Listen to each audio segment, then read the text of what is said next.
Good morning to all students.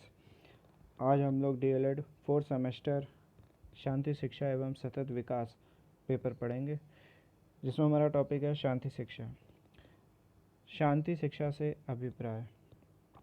ये शांति शिक्षा से अभिप्राय ऐसी शिक्षा से है जो व्यक्तियों के ऐसे मूल्यों, कौशलों, अभिवृत्तियों का समावेश करे जिससे उन्हें दूसरों के साथ सौहार्दपूर्ण व्यवहार रखने वाले एवं उत्तरदायी नागरिक बनने में मदद मिले।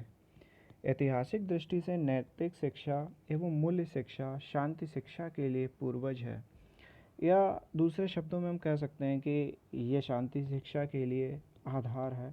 शांति शिक्षा मूल्यों के उद्देश्यों को ठोस रूप देती है और उनके आंतरिकरण को प्रेरित करती है।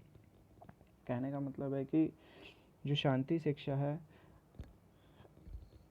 ऐसे कौशलों का, ऐसे अभिवृत्तियों का अपने जीवन में समावेश करने से मतलब है उनको अपने जीवन में उतारना, उनको फॉलो करना, जिससे हम दूसरे व्यक्ति के साथ या दूसरों के साथ या कह सकते हैं कि हम समाज के साथ एक सौहार्दपूर्ण व्यवहार रखें या रख सकें एवं एक उत्तरदायी नागरिक बन सकें, है ना। शांति शिक्षा का जो मेन उद्देश्य है वो यही है कि व्यक्ति अपने अंदर मूल्यों का, कौशलों का, अभिवृत्तियों का समावेश करे और एक सौहार्दपूर्ण व्यवहार बनाए रखे, है ना, और एक उत्तरदायी नागरिक बनने में मदद मिले। यानी कि हमें एक उत्तरदायी नागरिक भी बनना है। इसीलिए शांति शिक्षा हमारे लिए बहुत इम्पॉर्टेंट है। संक्षेप में शांति शिक्षा के समग्र रूप में दो निहितार्थ हैं। पहला है लोगों को हिंसा का मार्ग चुनने के बजाय शांति का मार्ग चुनने में सशक्त बनाना, कि व्यक्ति हिंसा का मार्ग ना चुने, शांति का मार्ग चुने। व्यक्ति शांति शिक्षा से यही तात्पर्य है, यही अभिप्राय है कि हमें अपना जीवन का जो भी मार्ग हम चुन रहे हैं उसमें कहीं भी हम हिंसा का मार्ग ना चुनें, हम शांतिपूर्ण व्यवहार रखें, शांति बनाए रखें, प्रत्येक कार्य को हम शांति के साथ पूर्ण करें। उन्हें शांति का उपभोक्ता बनने के बजाय उनका सर्जक बनना चाहिए। इस प्रकार शांति शिक्षा का लक्ष्य व्यक्ति का समग्र विकास है। शांति शिक्षा प्यार, सत्य, न्याय, समानता, सहनशीलता, सौहार्द, विनम्रता, एकजुटता और आत्म संयम, इन सारे मूल्यों को व्यवहार में लाने पर बल देती है। शांति के लिए शिक्षा की वर्तमान आवश्यकता, यानी कि शांति के लिए शिक्षा की हमें क्या आवश्यकता है। शांति अभिमुख व्यक्तित्व निर्माण वर्तमान की एक प्रमुख आवश्यकता है। शिक्षा के अंतर्गत शांति अभिमुख व्यक्तित्व निर्माण के घटक हैं, जैसे अपनी और अपने परिवेश की साफ सफाई। ठीक है, हम जहाँ भी रहते हैं या जिस जगह पर भी हम जाते हैं, हमारा ये उत्तरदायित्व है कि हम उस जगह की साफ सफाई करें। दूसरों का या अपने से बड़ों का हमें सम्मान करना चाहिए। श्रम की कद्र, यानी कि जो मेहनत करते हैं उसकी हमेशा कद्र करनी चाहिए। हमेशा ईमानदार रहना चाहिए, सभी से प्रेम करना चाहिए।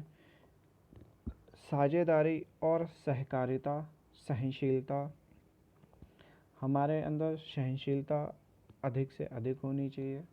जैसा कि आप सभी लोग अब एक शिक्षक बनने जा रहे हैं, तो जब शिक्षक बनने जा रहे हैं तो सबसे ज़्यादा महत्वपूर्ण होती है सहनशीलता होना।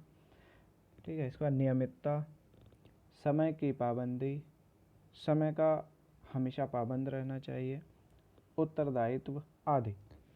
और हमें हमेशा हर उत्तरदायित्व के लिए या उत्तरदायित्व लेने के लिए हमें तैयार रहना चाहिए। इसका शांति कौशल, प्रायः ये अपेक्षा की जाती है कि विद्यार्थियों में ऐसा कौशल या व्यवहार विकसित किया जाए जो उन्हें प्रभावी शांति निर्माता बना सके। ये अपेक्षा की जाती है विद्यार्थियों से कि विद्यार्थियों में ऐसे कौशल का निर्माण हो जिससे वो शांति के निर्माता बन सकें। इनका परिचय हम चिंतन कौशल, संप्रेषण कौशल और व्यक्तिगत कौशल के तहत संक्षिप्त जानकारी के रूप में दे सकते हैं। सबसे पहले हम बात करते हैं चिंतन कौशल की। चिंतन कौशल में सबसे पहले आता है आलोचनात्मक चिंतन, तथ्य, विचार और आस्था में भेद करने की योग्यता। यानी कि जो तथ्य हैं, विचार हैं और आस्था, उसमें हमें अंतर पता होना चाहिए, भेद पता होना चाहिए। भेदभाव और पूर्वाग्रह को पहचानना, तर्क या बहस में निहित पूर्व सूचना एवं विषयों और समस्याओं को पहचानना, सही ढंग से तर्क करना।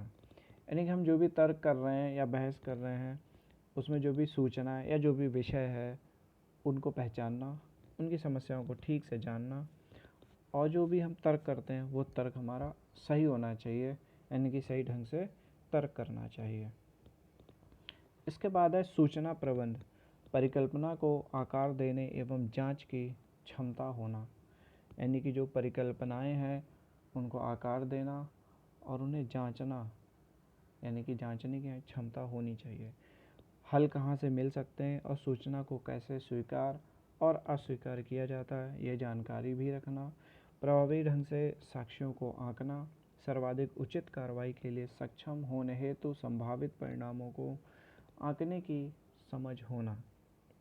इसका आता है रचनात्मक चिंतन, नूतन समाधान और हल तलाशना, पार्श्विकता से सोचना और समस्याओं को कई परिप्रेक्ष्यों में देखना। यानी कि जीवन में व्यक्ति के सामने अनेकों समस्याएं आती हैं और उन समस्याओं को हमें अनेकों परिप्रेक्ष्यों में देखना चाहिए। यानी कि समस्याओं का जो हमें समाधान करना है, उन समस्याओं के समाधान को हमें हर तरह से, हर एंगल से सोचना चाहिए, समझना चाहिए और उनका जो भी हल होता है वो निकालना चाहिए। प्रतिबिंबन, समस्या से अलग रहना और उसके मुख्य हिस्सों को समझना। ठीक है, जो भी समस्याएं होती हैं उन समस्याओं से हमें दूर रहना चाहिए, अलग रहना चाहिए, लेकिन समस्याओं की वजह क्या है, उन वजहों को समझना चाहिए। उन वजह पर हमें चिंतन करना चाहिए और उस पर नज़र रखनी चाहिए कि समस्या जो भी बन रही है वो उस समस्या बनने का कारण क्या है, और जो भी समस्याएं हो रही हैं उन समस्याओं से हमें कैसे निपटना है। उनसे निपटने के लिए जो भी हमें रणनीति, जो भी हमें पॉलिसी बनानी है, उसके लिए हमें तैयार रहना चाहिए। इसके बाद आता है द्वंद्वात्मक चिंतन, एक से अधिक दृष्टिकोण से सोचना, दोनों दृष्टिकोणों को समझना, दूसरे के ज्ञान के आधार पर किसी भी बिंदु से तर्क देने में सक्षम होना।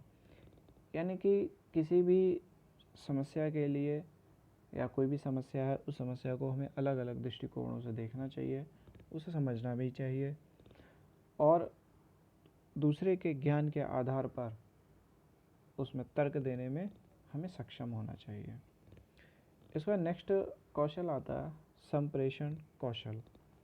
इसमें सबसे पहले आता है प्रस्तुतिकरण, विचारों को सुस्पष्ट और संगतिपूर्ण ढंग से व्याख्यायित करने में सक्षम होना। यानी कि प्रस्तुतिकरण से सीधा सा है कि प्रस्तुत करना, यानी हमारे जो विचार हैं वो स्पष्ट होने चाहिए। सुस्पष्ट से मतलब है स्पष्ट और संगतिपूर्ण होने चाहिए। सक्रिय श्रवणता, अन्य के विचारों को ध्यानपूर्वक सुनना, समझना और पहचानना। एक अच्छे शिक्षक का गुण होता है कि उसे सामने वाले व्यक्ति के जो विचार हैं उनको सबसे पहले ध्यानपूर्वक सुनना चाहिए, समझना चाहिए, उसे पहचानना चाहिए और फिर ही कोई तर्क या उसके विचारों का जवाब देना चाहिए। समझौता वार्ता, संघर्ष पर विराम लगाने के लिए समझौते की एक उपकरण के रूप में भूमिका और सीमाओं को पहचानना, विवाद हल करने की दिशा में सार्थक संवाद की दिशा में कदम बढ़ाना। समझौता वार्ता, जो समझौता से मतलब समझ में आ रहा है शब्द से समझौता वार्ता, यानी कि किसी भी कोई भी समस्या है उस समस्या को हल करने के लिए समझौता करना, और समझौता जब होता है जब वार्ता होती है, यानी कि बात होती है। इसका था मूक संप्रेषण, बॉडी लैंग्वेज के अर्थ और महत्व को समझना, यानी कि जो बॉडी लैंग्वेज है उसको समझना, उसके महत्व को समझना। इसके बाद आता है व्यक्तिगत कौशल। सहयोग सबसे पहला है। साझे उद्देश्य, साझे नहीं, यहाँ पे साक्ष्य होगा। साक्ष्य उद्देश्य के लिए दूसरों के साथ मिलकर प्रभावी ढंग से काम करना। यानी कि हमें सहयोग का मतलब बस ये तो एक दूसरे का सहयोग करना, मिलकर मिलजुल कर कार्य करना। अनुकूलनशीलता, तर्क और साक्ष्य की रोशनी में विचार बदलने के लिए इच्छुक होना। आत्मानुशासन, अपने आचरण को उचित बनाए रखने के लिए और प्रभावकारी ढंग से समय का प्रबंधन करने की योग्यता। उत्तरदायित्व, काम का बीड़ा उठाने उसे ठीक ढंग से पूरा करने की योग्यता। अपने हिस्से के दायित्व का निर्वाह करने को तैयार रहना। यानी कि हमें हर उत्तरदायित्व के लिए हमेशा तैयार रहना चाहिए और उन उत्तरदायित्वों के, यानी कि हमारे हिस्से में जो भी उत्तरदायित्व पड़ता है या जो हमें उत्तरदायित्व दिया जाता है उसको पूर्ण करने के लिए हमेशा तैयार रहना। सम्मान, दूसरों को ध्यान से सुनना, निष्पक्षता और समानता के आधार पर निर्णय लेना। इस बात को पहचानना कि दूसरों की आस्था, विचार और दृष्टिकोण आपसे अलग हो सकते हैं।